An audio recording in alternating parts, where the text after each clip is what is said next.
Sir, இப்போ திமுகவுடைய செல்வாக்கு எப்படி இருக்கு சார்? அண்ணனை வச்சுட்டு சொல்றது நான் அது நல்லா இருக்காது. அவர்தான் முன்னோடி. ஆனாலும் ராட்சச பலத்துடன் இருக்கின்றது. ஏன், எதனால அப்படி சொல்றீங்க?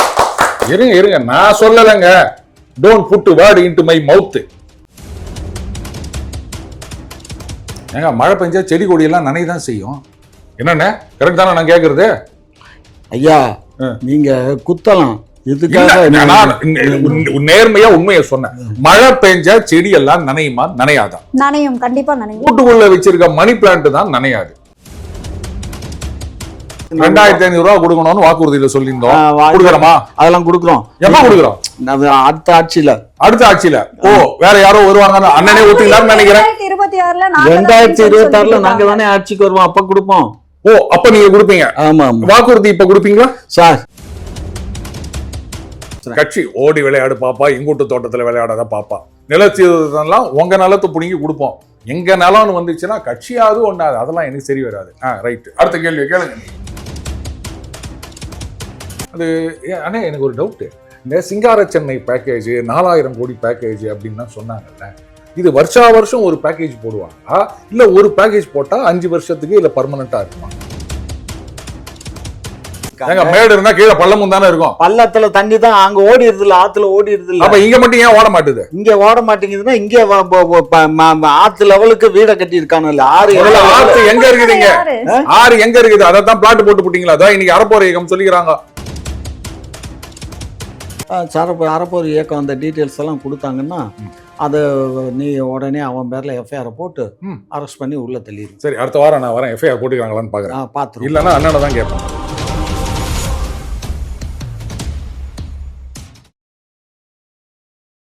குக்கு செய்தி நேயர்களுக்கு வணக்கம். நான் உங்க தீபிகா. இன்று நிகழ்ச்சியின் சிறப்பு விருந்தினர்கள் திமுகவின் மூத்த முன்னோடி முனைவர் காமாட்சி நாயுடு அவர்கள் மற்றும் டெய்லி பஞ்ச் அருண் அவர்கள். இருவருக்கும் வணக்கம். வணக்கம். வணக்கம் தீபிகா. சார், இப்போ திமுகவுடைய செல்வாக்கு எப்படி இருக்கு சார்? அண்ணனை வச்சுட்டு சொல்றது நான் அது நல்லா இருக்காது. அவர்தான் முன்னோடி. ஆனாலும் ராட்சச பலத்துடன் இருக்கின்றது. ஏன், எதனால அப்படி சொல்றீங்க? இருங்க நான் சொல்லலைங்க. Don't put word into my mouth. இத சொன்னது முன்னாள் அமைச்சர் அதிமுகவை சார்ந்த அண்ணன் உதயகுமார் அவர்கள். சொன்னாரா இல்லையா? ஒரு செகண்டுக்குள்ள இப்படி பண்ணிட்டீங்களே. அவரு சொன்னாரு, அவ்வளவுதான். கூடவே என்ன சொன்னாரு? தனியாலாம் இருந்து ஜெயிக்க முடியாது திமுகவை, எல்லாரும் ஒண்ணு சேரணும் சொன்னாரா இல்லையா?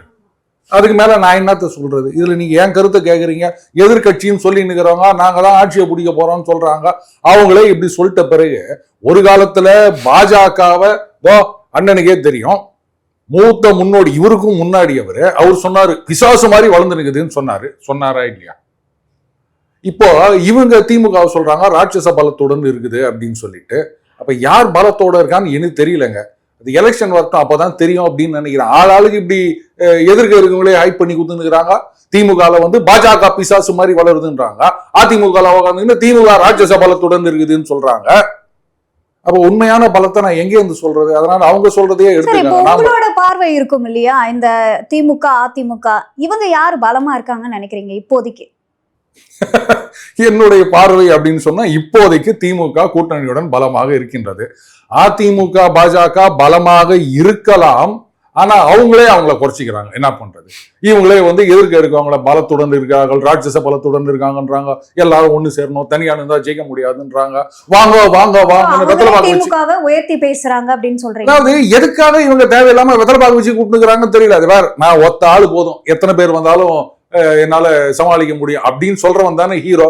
அதை விட்டுட்டு வாங்க நீங்க வாங்க, கேமராமேன் நீங்க வாங்க, எடிட்டர் நீங்க வாங்க, எல்லாரையும் சேர்த்துக்கின்னு போனோம் அப்படின்னு சொன்னா பாக்குற ஜனங்க என்ன நினைப்பாங்க? அண்ணனே என்ன நினைப்பாரு? அதான் சந்தோஷத்துல இருக்கிறாரு. நான் என்னத்த சொல்றது? சார், இதை பத்தி உங்களோட கருத்து? அவர் உண்மையே நேர்மையா இன்னைக்கு சொல்லியிருக்காங்க. இதான் முதல் முறையா நான் அவரோட டிபேட் உட்காந்துருக்கேன். ஆனால் இவ்வளோ அருமையாக அழகாக எங்களை பற்றி அவர் ஒரு வர்ணனை கொடுப்பாருன்னு நான் கொஞ்சம் கூட எதிர்பார்க்கல. அதுக்கு உண்மையிலே நான் அவருக்கு நன்றி சொல்ல கடமைப்பட்டிருக்கேன். ஆனால் ஒரு லைட்டாக கொஞ்சம் கிண்டல் பண்ணுற மாதிரிலாம் சொல்லியிருக்காரு. அதை எடுத்துக்கக்கூடாது. நீங்கள் எப்பயுமே பாசிட்டிவை தான் பார்க்கணுமே தவிர நெகட்டிவ் பார்க்கக்கூடாது. அவரே என்ன சொன்னார்? நான் இருக்கேன் களத்தில், வாங்க எத்தனை பேர் வந்தாலும் வாங்கன்னு சொன்னார்ல, அது மாதிரி நாங்கள் பைல்வான் மாதிரி நாங்கள். அப்போ திமுக ரொம்ப ஸ்ட்ராங்காக இருக்குது அப்படின்னு சொல்கிறீங்க. அதில் என்ன சந்தேகம்? 26லயும் நாங்க தான், 31லயும் நாங்க தான். ஏன் கவலைப்படுறீங்க? ஆனா கூட்டணி கட்சிகளை மட்டும் விட்டுட மாட்டோம்.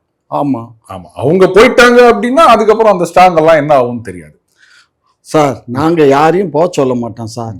வர்றவங்க வாங்க, போறவங்க போங்க. வர்றவங்க வாங்கன்னு தான் சொல்லுவோம், போறவங்க போங்கலாம் நம்ம சொல்லவே மாட்டோம். சொல்லி பாருங்க. சொல்ல மாட்டோம், போங்க. நாங்க எதுக்கு போங்க? வெளியில என்ன பேசிக்கிறாங்க அப்படின்னா, அதாவது திமுகவுக்கு ரொம்ப ஸ்ட்ராங்கான கூட்டணி அப்படின்னா அது திருமாவளவன் அவர்கள் தான், அவராலதான் ஜெயிச்சிட்டு இருக்கு திமுக அப்படின்னு சொல்றாங்களே, அது உண்மைதானா? அண்ணனே சொல்லிக்கிறாருல, 4 ஓட்டுல 1 ஓட்டு எங்களுது அப்படின்னு. என்னன்னே ஒத்துக்கிறீங்களா? 25% அவங்களால தான் வருது அப்படின்னு. 25% இல்ல, 4ல 1ன்னா 25% இல்லாம என்னவா? 12% ஓட்டு வந்து பட்டியலின மக்களுடைய ஓட்டு. ஏங்க 4ல 1 ஓட்டு எங்க ஓட்டு அப்படின்னா என்ன கணக்கு சார்? இப்ப என்ன நாங்க என்ன 50% ஓட்டா சார் வாங்கி ஜெயிச்சோம்? நீங்க வாங்கினதுல 25%, அப்படியெல்லாம் இல்ல. நீங்க 40% வாங்கினீங்கன்னா அதுல 10%, அதெல்லாம் 50% வாங்கினீங்கன்னா முதல்வர் அப்படி சொல்லல சார். நான் திரும்ப அவர்கள் சொன்னதுதான் திரும்ப சார். ஏன் சார் இது என்ன இருக்குது? அவரு கட்சி நடத்துறாரு, அவர் அப்படித்தான் சொல்லுவாரு. அவரு அதிகமான சீட்டு இப்ப எதிர்பார்க்கிறாரு எங்க கூட்டணியில. அப்ப கொடுக்க மாட்டீங்களா? குடுக்கறமா குடுக்கலாங்கிறத எங்க தலைவர் முடிவு பண்ணுவாரு.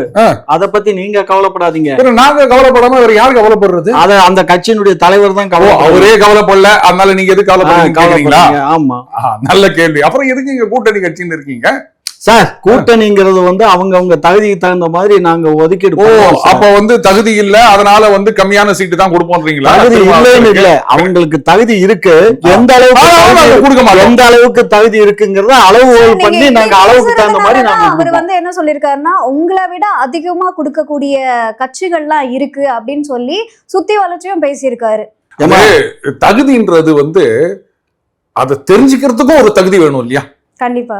இப்போ ஒருத்தருக்கு தகுதி இருக்கா இல்லையா அப்படி, இப்போ வைரம் இருக்குது, அது வந்து வைர வியாபாரிக்கு தான் தெரியும் அது எவ்வளவு விலை போகும் அப்படின்னு சொல்லிட்டு, இங்க வந்து பஞ்சர் ஓட்டுறவங்க கிட்ட இல்ல வந்து பணம் வைக்கிறவங்க கிட்ட போயிட்டு இது எவ்வளவு விலை போகும்னா என்ன தெரியும் அப்படின்னு யாரும் சொல்லிடக்கூடாது. அண்ணே உஷாரா இருங்க, அதனால தகுதியை பத்தி எல்லாம் பேசாதீங்க சார். இப்போ வந்து விவசாயிகளுடைய பயிர்கள்லாம் மழை பெஞ்சு அது வெள்ளத்துல முழுகி போயிருக்கு. அந்த பகுதிக்கு எடப்பாடி அவர்கள் போய் சந்திச்சு விவசாயி கிட்ட குறைகள்லாம் கேட்கிறாரு. இந்த ஸ்டாலின் அவர்கள் வந்து எந்த ஒரு விஷயத்துமே வந்து மக்கள் முன்னாடி வந்து பேசவே இல்லை. இதை எப்படி பாக்குறீங்க? ஏங்க மழை பெஞ்சா செடி கொடியெல்லாம் நனைதான் செய்யும். என்னண்ணே, கரெக்ட் தானே நான் கேக்குறது? ஐயா நீங்க குத்தலாம், நேர்மையா உண்மையை சொன்னேன்.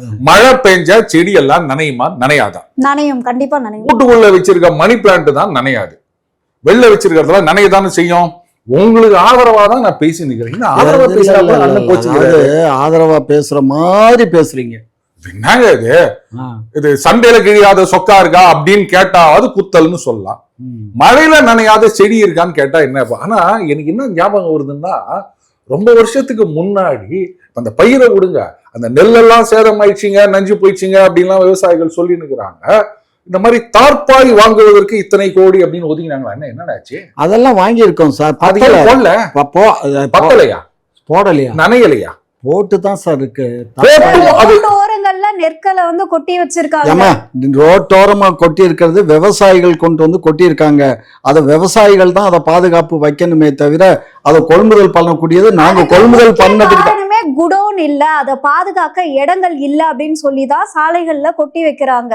யார் சொன்னா? எடப்பாடி பழனிசாமி. எடப்பாடி சொன்னார்ல, அந்த பாடி சொல்லுச்சுல்ல, அந்த பாடிக்கு நான் சொல்றேன், 10 வருஷம் அவங்க ஆட்சி கண்டினியூவா 10 வருஷம் புடுங்கினாங்கல்ல ஆட்சி. அந்த புடுங்கினதுல இது ஏன் புடுங்கல? அதை பண்ணிருக்கணும்ல. அங்க இருமா பண்ணுனாங்கம்மா. எங்க பண்ணாங்க? நாகப்பட்டினத்துல பண்ணாங்க, மிகப்பெரிய குடோன்னு. அந்த குடோன் என்னாச்சு? அந்த புயல்ல அப்படி சீட்டெல்லாம் தூக்கிட்டு போயிடுச்சு, ஒண்ணுமே இல்லை. நான் போய் எல்லாத்தையும் அலசி ஆராய்ஞ்சு பார்த்தா ரொம்ப கேவலம், மக்கள் கேவலம். கட்டடம் கூட இடிஞ்சு விழுந்து போச்சு, அது கூட நிக்கல, மொட்டைச்சோறு கூட நிக்கல. அந்த அளவுக்கு ஊழல் அவங்க பேசுறாங்கன்னு நீங்களும் கேக்குறீங்க என்கிட்ட.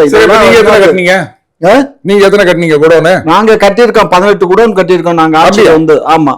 அப்போ குடோன் இருந்ததுன்னா ஏன் விவசாயிகள் ரோட்ல போட்டு வச்சு? சார் அளவுக்கு அதிகமா இந்த ஆண்டு வந்து டபுள் கிராப் சார். ஆமா, இந்த ஆண்டு வந்து எந்த ஆண்டு விளையாத அளவுக்கு இன்னைக்கு இந்த 10 மடங்கு, அதாவது 2 மடங்கு வந்திருக்கு. 10 2 தான் 10 மடங்கு. நீங்க இல்ல அதாவது 2 மடங்கு, அதாவது 100 மூடைன்னா 2 மடங்கு வந்தா நாங்க உடனே 10 மடங்குன்னு சொல்லுவோம். அது வந்து நனைஞ்சு போயிடுச்சுன்னு சொன்னா உடனே 2 மடங்குன்னு சொல்லி. சார் இங்க பாருங்க, எங்க ஆட்சியில இப்படி சொல்றீங்க. சென்ற ஆட்சியில இவ்வளவு நீளத்துக்கு முளைச்சு போய் பயிர்கள்லாம் கையில எடுத்து காட்டினாங்களே. பயிர்லாம் விளைச்சா முளைக்கதான் செய்யும். பயிர் இல்லைங்க, முளைக்கிறதுக்கு தான் பயிரை வைக்கிறது. பயிரை வைக்கலங்க. அங்க மழை பெஞ்சு தண்ணி வந்த உடனே அந்த மாதிரி முளைச்சு போச்சு. களத்துல கொட்டி இருந்த நெல்லு பூரா முளைச்சு போச்சுன்னு அதெல்லாம் கையில எடுத்து நாளைக்கு போனீங்கன்னா அதை முளைச்சிடும். விவசாயிகள் எல்லாம் எடுத்து வச்சுக்கிறாங்க. நான் போய் பாத்துட்டு வந்துடுவேன். அவ்வளவுதான், போய் பார்த்துட்டு வருவோம். அவ்வளவுதான், வேற எதுவும் செய்ய மாட்டோம். வேற என்ன பண்ணணும்? பாதிக்கப்பட்ட விவசாயிக்கு நஷ்டேட்டு கொடுப்போம். ஓ, அப்ப அந்த கோடன் கட்டவே மாட்டோம் கடைசி வரைக்கும். சார் கோடவுன் கட்டி இருக்கோம் சார், இன்னும் கட்டுவோம் சார். கட்டுனா ஏங்க அவங்க ஏன் வெளில போடுறாங்க சார்? ஒரு விஷயம் புரிஞ்சுக்கோங்க, ஒரு அளவுக்கு தான் சார் குடவுன் கட்ட இயலும். எவ்வளவு குடவுன் தான் கட்டுறது? அதானே கொள்முதல் பண்றது பூரா இங்க வந்து நெல்லுக்கு வந்து அதிகமான விலை கிடைக்குதுங்கிறதுக்காக மக்கள் எல்லாமே வெளியில உள்ள இதுல வியாபாரமே பண்றது இல்ல. எல்லா நெல்லையும் கொண்டுட்டு வந்து எங்கள்கிட்ட தான் கொட்டுறாங்க. குண்டால எவ்வளவு கொடுக்குறீங்க? அதெல்லாம் குண்டால எவ்வளவு கொடுக்குறீங்க? 1500 2500 கொடுக்கணும்னு வாக்குறுதியில சொல்லியிருந்தோம். அதெல்லாம் கொடுக்குறோம். எப்ப கொடுக்குறோம்? அடுத்த ஆட்சியில. ஓ, வேற யாரோ வருவாங்க அண்ணனே ஒத்துக்கிட்டாருன்னு நினைக்கிறேன். 2026 நாங்க தானே ஆட்சிக்கு வருவோம், அப்ப கொடுப்போம். ஓ, அப்ப நீங்க கொடுப்பீங்க? ஆமா. வாக்குறுதி இப்ப கொடுப்பீங்களா சார்? இங்க பாருங்க, ஒரு விஷயம் புரிஞ்சுக்கோங்க. நம்ம நாட்டுல நம்ம தமிழ்நாட்டுல விளையிற நெற்கதிர்களுக்கு மட்டும் இங்க சேல்ஸுக்கு வரல. இங்க இருக்க வியாபாரிகள் எல்லாம் என்ன பண்றான், கள்ளத்தனமா ஆந்திரால போய் பேர் பண்ணிட்டு வந்து அவங்களும் இங்க பட்டாவை கொண்டு வந்து கையில வச்சுக்கிட்டு இந்த பட்டால இந்த நிலத்துல விளைஞ்சதுன்னு கொண்டு வந்து குமிக்கிறான். அதெல்லாம் செக் பண்ண முடியாது. அதாவது அதையும் பண்ணி சிலதை ரிஜெக்ட் பண்றாங்க. இருந்தும் அததான் உள்ளுக்குள்ள ஆளை வச்சிருக்கான கற்பாடு இருக்குது. அரசு பணியில இருக்கு, உங்களால வந்து நீக்க முடியல. அரசு ஊழியர்கள் நடுவுல கற்பாடு இருக்குது. அரசு ஊழியர்கள் கேட்டுக்கிறாங்க. இங்க பாருங்க, இருக்க போய் தானே அவன் கூண்டாளுக்கு 40 ரூபா வாங்குறானா திட்டு பைய. 40 ரூபா சும்மா இருக்கீங்களா? சும்மா இருக்கீங்களா? சும்மா எங்க இருக்கான்? நடவடிக்கை எடுத்து 4 பேரை சஸ்பெண்ட் பண்றான். அதனாலதான் இது கொள்முதல் பண்ண முடியாம நின்று. 4 பேர் தானே ஒவ்வொரு இதுலயும் ஒவ்வொரு குடோன் 4 பேர் தான். ஒவ்வொரு இடத்துல 4 பேரை தான் சார் சஸ்பெண்ட் பண்ண முடியும். ஒவ்வொரு இடத்துலயும் 4 பேர்னா அப்ப எத்தனை இடத்துல மொத்தம் எவ்வளவு பேர்? அதெல்லாம் அரசாங்கத்துல இருக்கும். அந்த இதெல்லாம் கணக்கு என்கிட்ட இருக்காது. நான் என்ன அரசு அதிகாரியா இல்ல அக்ரிகல்ச்சர் மினிஸ்டரா? செய்தி வந்திருக்கணும்ல பேப்பர்ல. சார் நீங்க எந்த பேப்பரை நம்ப சொல்றீங்க? எங்க முரசொலியில கூட நம்ப முடியலன்றீங்களா? அதான் கேட்க வந்தேன். குறிப்பிட்டு பேசுறீங்க, நிறைய சேனல்ஸ்ல இதெல்லாம் போடுறோம். அட்லீஸ்ட் அண்ணே முரசொலியில போட்டுக்கலாம்ல. முரசொலியில இந்த செய்தி வராது, அது அங்க அரசியல் தான் வரும். இந்த அவங்க பண்ற அவசரத்தனம் வராது. அரசியல் பண்ணிட்டு இருக்கீங்களே. இங்க பாருங்க, தினமலர் பத்திரிகையில வந்தா அது ஒத்துக்கிறேன். தினமலர்ல வந்திருக்கா சொல்லுங்க? வரல. ஆனா விவசாயிகள் பாதிப்புலாம் வந்திருக்கு. விவசாயிகள் பாதிப்பு தான்டா. என்ன விவசாயி கணக்கு பார்த்தா உலக்கு கூட மிஞ்சாதுன்னு சொல்லுவான்டா. உழுதவன் கணக்கு பார்த்தா உலக்கு மிஞ்சாதுன்னு பழமொழி. புரிஞ்சதா? ஆகையினால நாங்கள்லாம் பல ஏக்கரா நூற்றுக்கணக்கான ஏக்கராக்களை வச்சு ஒன்னும் கட்டுப்படி ஆகாம தான் எல்லாத்தையும் வந்த விலைக்கு அடிமாட்டு விலைக்கு வித்துவிட்டு வந்துட்டோம். அப்ப வாங்கினவன் முட்டாளா? நீங்க தான் கணக்கு பார்த்தா ஒன்னும் மிஞ்சாதுன்னு வித்துட்டு வந்தீங்களா? அப்ப வாங்கினவன் முட்டாளா? வாங்கினவன் ஒன்னும் வராதுன்னு தெரிஞ்சு ஏன் வாங்குறாங்க சார்?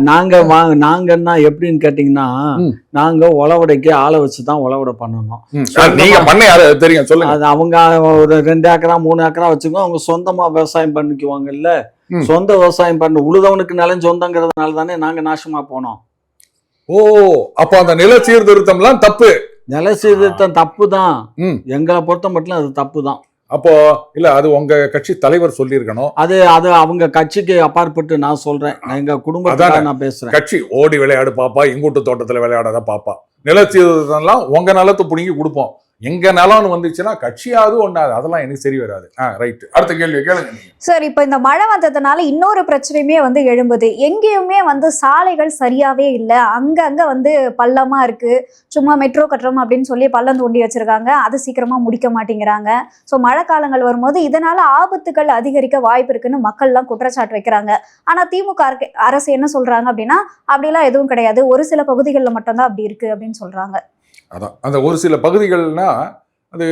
அண்ணே, எனக்கு ஒரு டவுட்டு. இந்த சிங்கார சென்னை பேக்கேஜ் 4000 கோடி பேக்கேஜ் அப்படின்லாம் சொன்னாங்கல்ல, இது வருஷா வருஷம் ஒரு பேக்கேஜ் போடுவாங்களா இல்ல ஒரு பேக்கேஜ் போட்டா 5 வருஷத்துக்கு இல்ல பர்மனண்டா இருக்குமா?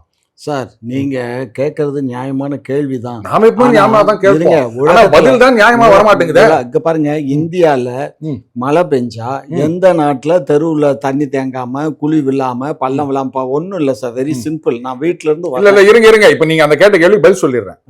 மழை பெஞ்சா தண்ணி நிக்காம குழி இல்லாம இருக்க ரோடுன்னு கேக்குறீங்கல்ல. ஆமா. ஒரு மாநிலத்துல பல பகுதிகளில் எவ்வளோ மழை பெஞ்சாலும் சொல்லப்போனா நம்மளோட நிறைய மழை பெய்யுற இடம் அது. எவ்வளோ மழை பெஞ்சாலும் அந்த மாநிலத்தோட முக்காவாசி பகுதிகளில் தண்ணி நிக்காது. நான் கூட்டு போய் கேரளா கூட்டு போய் காமிக்கிட்டா அதான் கேரளாவை சொல்லுவீங்க. சொல்றா இல்லையா, இருக்கா இல்லையா? கேரளாவுடைய தட்பவெப்பநிலை அதனுடைய பூமி நம்மளோட மழை அதிகமா பெய்யுதுங்க. மழை அதிகமா பெய்யலாம் சார். அதனுடைய பூமத்திரேகை அதனுடைய இது தன்மை என்ன? பூமத்திரேகை அதான் அந்த அங்க பாருங்க, ஆயுள் ரேகை தான் தெரியும். இங்க பாருங்க, உங்களுக்கு ஆயுள் ரேகை தெரியுதோ பூமத்திரேகை தெரியுதோ அது எனக்கு தெரியாது. அங்க இருக்கக்கூடிய நிலங்கள் மேட்டு பகுதியா இருக்குது. வீடுகள்லாம் மேடுகள்ல மலைகள்ல வீட கட்டி இருக்காங்க. மேடு இருந்தா கீழே பள்ளமும் தானே இருக்கும். பள்ளத்துல தண்ணி தான் அங்க ஓடிடுது இல்ல, ஆத்துல ஓடிடுது இல்ல. அப்ப இங்க மட்டும் ஏன் ஓட மாட்டுது? இங்க ஓட மாட்டேங்குதுன்னா இங்க ஆத்து லெவலுக்கு வீட கட்டி இருக்கானு. ஆத்து எங்க இருக்குதுங்க? ஆறு எங்க இருக்குது? அதான் பிளாட் போட்டு போட்டீங்களா? அதான் இன்னைக்கு அறப்போர் இயக்கம் சொல்லிக்கிறாங்க, இந்த இடத்துல வீடு கட்டுறதுக்கு பர்மிஷன் கொடுத்துக்கிறாங்க, எப்படி கொடுத்தாங்கன்னு கேட்டுக்கிறாங்க. சார் நீங்க அந்த மக்களுக்கு நீங்க அந்த ஆத்தோரத்துல இருக்க மக்களுக்கு அவங்கள காலி பண்ணி கண்ணை நேருக்கோ அங்கேயே கொண்டுட்டு போனா அங்க கொடியை பிடிக்கிறீங்க, சத்தம் போடுறீங்க, கூப்பாடு போடுறீங்க. இங்க இருக்க மக்களை எடுத்துக்கிட்டு 30 கிலோமீட்டர் தள்ளி போய் குடி அமர்த்தினீங்கன்னா அவங்க எப்படி வாழ்வாதாரம் என்ன ஆகும் ஏதாகும்னு. கடைசியில அவங்களுக்கு சரி ஏதோ 1-2 பட்டா கொடுத்து அவங்களை அங்கனுக்குள்ள வீட கட்ட விட்டா அதுக்கும் சொல்றீங்க. என்னதான் சார் பண்ண சொல்றீங்க? ஆத்தோரமா இருக்கவங்கள நீங்க பீச்சாங்கரை ஓரமா கொண்டு போங்க, இல்ல ஓஎம்ஆர் ஓரமா கொண்டு போங்க, அதை நான் தப்பு சொல்லல. அப்புறம் ஆனா ஆத்தையே பட்டா போட்டு சார், இது தப்பு சார். ஆத்தையே பட்டா போட்டாங்கன்னா சொல்லுங்க சார், எவன்னு சொல்லுங்க. அறப்போர் இயக்கம் நீங்க சொல்லுங்க. அறப்போர் இயக்கத்தை நான் பேசுறேன், அவரு நண்பர் தான், நான் அவர்கிட்ட கேட்கிறேன். பேசுங்க. இன்னைக்கு அவங்க பிரஸ் கான்ஃபரன்ஸ்ல சொல்றாங்க, அவங்க சொன்னது எல்லாமே 1-2 நியாயம் இருக்கும், இல்லன்னு நான் மறுப்பதற்கு இல்ல. ஆனா அவங்க சொல்றதெல்லாம் வேத வாக்கு அல்ல. சரி, வேத வாக்கு இல்ல. அந்த வாக்குக்கு உங்க பதில் என்ன? அதைத்தான் எங்க பதில், ஆத்த பட்டா போட்டு கொடுத்தான்னா அவன் அந்த அதிகாரி தப்பு பண்ணிருக்கான்னு அர்த்தம். அவனை பிடிச்சி சிறையில போடணும். செய்வீங்களா? கண்டிப்பா 100க்கு 100 செய்வோம். எப்ப செய்வீங்க? அதுக்கப்புறம் நான் தேதி போட்டு சொன்னா பாருங்க, எங்களுக்கு யாரு பட்டாப்பு கொடுத்தது, தாசில்தாரு, விஓ இவங்க எல்லாம் ரெக்கமெண்ட் பண்ணிருப்பாங்க. இதெல்லாம் அது எம்எல்ஏ பண்ணிருந்தாலும் சார், எம்எல்ஏ பண்றது மந்திரிகள் பண்றதெல்லாம் செல்லாது. ஏன்னா இவன் அதிகாரி ஏன் கையெழுத்து போட்டு கொடுக்குறான்? ஏன்னா யாரும் ரெக்கமெண்ட் பண்ணும்போது அரசியல்வாதிங்க கையெழுத்து போட்டு எல்லாம் சொல்றது இல்ல, போன்ல தான் சொல்றது. போன்ல சொன்னாலுமே கேட்க கூடாது. ஆத்தா எப்படி சார் பட்டா போட முடியும்னு கேட்கணும், எழுத்து கேட்கணும். அப்ப நீ தப்பு பண்ண போய் தான் நீ எழுத்து கேட்க மாட்டேங்கிற.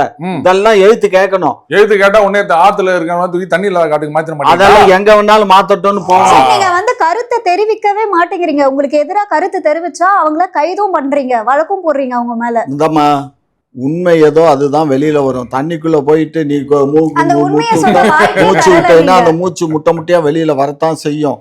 இன்னைக்கு இல்லைனாலும் நாளைக்கு தப்பு பண்ணவன் தண்டனை அனுபவிச்சுதான் ஆவான். ஆத்த பட்டா போட்டு கொடுத்தான்னா எவ்வளவு பெரிய சமாச்சாரம்.